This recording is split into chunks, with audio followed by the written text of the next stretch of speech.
Hello and welcome back to Kim Reads as we continue with Christmas bedtime stories. The Fleet. Hey, I used to think Santa Claus was just for little kids too. That was before I saw the fleet with my own very eyes.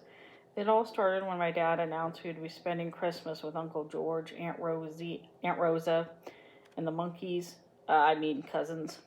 Christmas in the country will be wonderful, my mother said. We can have a nice old-fashioned holiday. No crowds, no traffic jams, just peace and quiet. Peace? Quiet? Mother must have had someone else's come in mind because ours yelled louder than a squad of cheerleaders.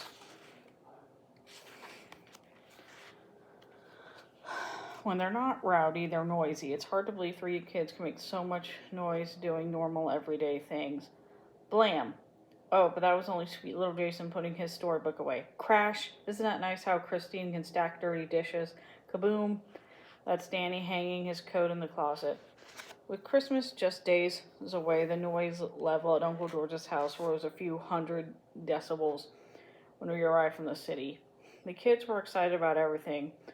The Christmas trees we bought on the top of our car, and the cookies Mom and Dad fixed, the mysterious packages Dad unloaded from the trunk. Every little thing about Christmas got those kids more and more excited. Actually, it was kind of fun to watch all the commotion. I'm an only child, so things stayed pretty calm around our apartment. But there was one noise at Uncle George's I could never get used to. And that was the sound of the horses at night. Uncle George and Aunt Rosa have two, JR and Pounder. On nights when it doesn't get too cold, the horses stay out in the pasture. Even with the bedroom windows closed, you can hear those horses snorting and snuffling all night long. If they feel frisky, it's even worse. They gallop around those pastures, and their hooves sound like drum beats, only louder. So much louder the bed shakes. The first time I ever slept in Danny's room, I thought those horses were going to break down the window and charge right in the house. Danny hasn't even let me forget it either. He calls me a scaredy cat city slicker. This visit was no different. We got our pajamas on and climbed on into Danny's bunk beds. After lights out, that kid always talks my ear off until he falls asleep. Mom says it's because he looks up to me being the oldest cousin and all. This time, Danny was full of talk about their horses. We'll have to see JR and Pounder first thing in the morning, Adam. Dad and I have been working with them the last couple of weeks. Boy, just wait until you see them around. You're gonna love it. Oh, now Scott, you're a scaredy cat city slicker. You don't like JR and Pounder, do you, Adam? Well, we'll cure you of that this Christmas. We'll get some apples and go right to the barn after breakfast. I'll let you feed JR and Pounder yourself. Would you like that, Adam? You think a city slicker can learn to do that, Adam? Are you asleep, Adam? I didn't say a word. Finally, Danny rolled over. In a few minutes, I could hear his soft, regular breathing. At last, I wouldn't have to listen anymore of his blabbermouth. What he said about the horses worried me. My uncle and his whole family are horse crazy. They think everybody else should be too. JR and Pounder are nice. I just don't want to get to them up close. I'm perfectly fine sitting on the fence watching. Dun-ta-dum, dun-ta-dum, dun-ta-dum, dun-ta-dum. The sound of horse galloping outside in the pasture kept me awake long into the night. At breakfast the next morning, the conversation was all about JR and Pounder. I want to show you the colts, Uncle George said to my dad. They're 4 years old now, high-spirited, but gentle enough for kids to drive. We've been hitching them to the cart for a while. It's a pretty sight to see when they're off down the track. Uncle George was right. JR and Pounder were pretty, their heads up and their necks arched. Their glossy brown coats shone in the winter sun, and their black manes and tails blew in the wind. Dad and I perched on the fence and watched Danny hitch them to a buggy. He climbed in and away they went. The horses' heads stretched out and their slender legs flashed as they sped around the track. What are you going to do now that they're trained, George? My dad asked. I'm sure a pair like this would sell for big bucks. Uncle George looked startled. Sell JR and Pounder? Why, that would be like selling Danny, Christine, and Jason. Besides, they're reserved for the fleet this year. Okay, Danny, bring them in.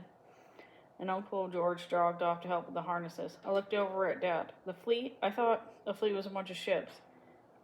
Is Uncle George sending JR and Pounder to the Navy? Beats me. Dad shrugged. The days before Christmas went by in a blur of cooking, eating, singing, matching sappy old movies on TV, tramping through the woods to cut holly and pine, doing chores with the cousins. Now, not all this is like the Christmas you have in the city, but fun. Anyway, once I remembered to ask Dad about the horses and the fleet. You'll find out soon enough, he grinned. I attacked with kernels of popcorn we were streaming for the Christmas tree. Tell me what the fleet is, you country bumpkin, you. He counterattacked with one of Aunt Rose's throw pillows. Nobody stuck up scaredy cat city slicker. Christine and Jason looked into see what was going on. In seconds, the battle turned into a war. It was great. Kids rolling over the floor, everyone tickled, everyone else screaming, shaking, and giggling. Then somebody knocked over a lamp and fell with a crash. The grown-ups rushed in. You kids cut that out right now. Danny, Adam, I'm surprised at you two. Uncle George said, you're old enough to know better. Another free-for-all like this, and you'll have to miss the Star Walk.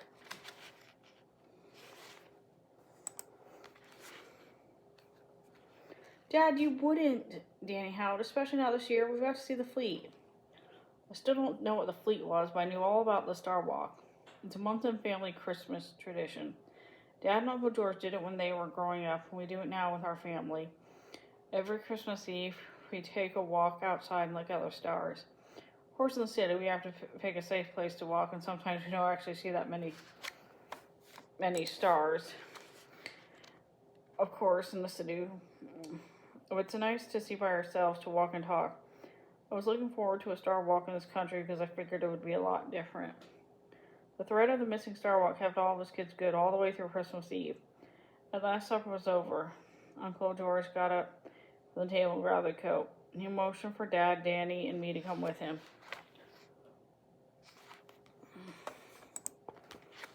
We walked to the barn. Uncle George handed us brushes, curry combs, and cloths. We don't have much time to get JR and Pounder groomed, Adam. You help me work on Pounder. Danny, show your uncle what to do with JR. Groomed for what, I wondered. But Uncle George spoke before I get the question out. Now, Adam, I know you're a little nervous about being this close to Pounder, but just come into the stall. Let me get used to it. Before I knew it, I was right in front of Pounder's gigantic face. His huge liquid eyes rolled when he saw me, and his lips moved constantly, showing square yellowish teeth. Pounder's head moved over to my shoulder. He made a little snorting sound and blew on me. I was paralyzed. Uncle George slapped me on the back. See there, Pounder likes you. Here, brush the shoulder and the flank. What? I work on his hooves. Use nice long strokes in the same direction when the hair grows. I couldn't believe it, but Pounder stood there and let us work on him for almost an hour. He was beautiful when we were through, his coat shining, the tangles in his mane and tail all combed out. Uncle George put some oil on his little brush and polished the hooves until they looked like black patent leather. Over the next stall, Dad and Danny were finished with JR. Now for the final touch, Uncle George said. He went into the tack room where all the saddles and reins are stored. We heard the sound of jingle bell. Uncle George brought out 2 red leather bridles trimmed with ribbons and little silver bells. Wow, Dan exclaimed. I've never seen those before. Where'd you get them, Dad? Special delivery from someplace up north. Uncle George winked. We led JR and Pounder into the paddock next to the barn. As Uncle George closed the gate, he reached over with an apple for each horse. Tonight's the night, fellows. Do old George proud out there. Mom, Aunt Rosa, Christine, and Jason led us by the barn with flashlights and quilts. We went a little ways down a dirt road and climbed up a small hill. The stars were out, and dark farmland stretched all around us. Aunt Rosa passed out the quilts, and we sat down in a cozy huddle. I see the Big Dipper, Dad called out. Too easy, Uncle George said. Bet you can't find Cassiopeia. Everyone started pointing out their favorite stars. I learned some ones I don't think I'd ever seen in the city. Rhonda the quilt Aunt Rosa produced a thermos of hot chocolate, and we sipped and talked. Finally, Uncle George checked his watch. Okay, everybody, it's almost time. Find the Milky Way. Almost directly overhead, the Milky Way stretched across the sky like a silver highway. Individual stars twinked in the broad band of light, giving it a magical, sparkly look. Then, from the pasture by the barn, we heard extra snorts and whinnying. We could hear JR and Pounder paw at the ground. Is something wrong with the horses, George? Mom asked. Uncle George didn't answer. He kept looking back and forth on Patra up to the Milky Way. Suddenly his arm shot up. Look, there it is. It's the fleet. They're coming for JR and Pounder. High in the sky, galloping across the Milky Way, were hundreds of horses. Starlight flowed around smooth bodies, and manes blew back of the night. Wind of their speed. Dainty feet seemed to barely touch down as the horse galloped across the sky. We could see all kinds of horses in the herd. Sleek Arabians, Clydesdales, quarter horses, thoroughbred racers, even Indian ponies. Each horse wore red leather like the ones we had on JR and Pounder. The nickering went over the pasture grew louder. We heard an explosion of hooves hit the ground. Seconds later, our horses were heading up, galloping through the starlight through the Milky Way. The herd above us paused and waited for JR and Pounder to join them. Then they wandered off, thundering down the heavenly Christmas trail, leaving a cloud of stardust behind. In just a few seconds, they were out of sight. Night sky was peaceful and silent once more, as if nothing had disturbed it for ages. It took me more of an hour to make sense of all that I had seen. Everyone started talking at once. I asked a million questions. Here's what I finally figured out.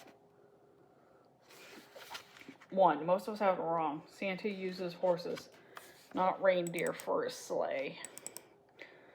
2. Just on Christmas Eve, the horses chosen for the fleet can gallop through the air. 3. Santa's journey around the world is so long and difficult, he goes through teams of many fresh horses. So, 4. Someone from the North Pole had called Uncle George before Christmas and reserved JR and Pounder. 5. It is a great honor to be chosen for the fleet. 6. Once a horse has ridden the fleet, he is forever changed. I might add that once a person has seen the fleet, he has also changed. My opinion of horses completely changed.